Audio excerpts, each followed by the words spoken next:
அம்பாள் சண்டிகா பரமேஸ்வரனுடைய கரங்கள்ல கம்பீரமா நின்னுட்டு இருக்கிறது, ஓங்கி ஒய்யாரமா பிரகாசிக்கிறது திரிசூலம் தான்.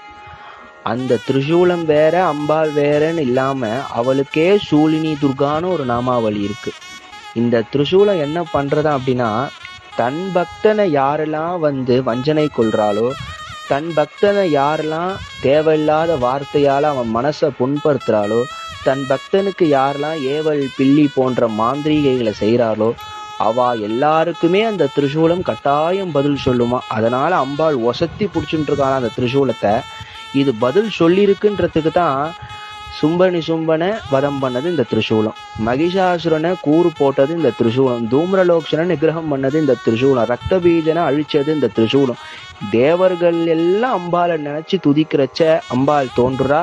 தேவருக்கெல்லாம் இம்சை பண்ண அந்த அசுரால அந்த திரிசூலம் பதில் சொல்லியிருக்கு, அவள் எல்லாரையும் சம்ஹாரம் பண்ணியிருக்கு. அந்த மாதிரி அப்பேற்பட்டது அந்த திரிசூலத்தினுடைய மகிமை. அம்பாள் சண்டிகா பரமேஸ்வரனுடைய பாதார விந்தத்துல விழுந்து நமஸ்காரம் பண்ணிட்டோம்னா அவளுடைய திரிசூலம், அவளுடைய சூலம் நமக்கு முன்னும் பின்னும் வலமும் இடமும் இருந்து நம்மளை காக்கும்.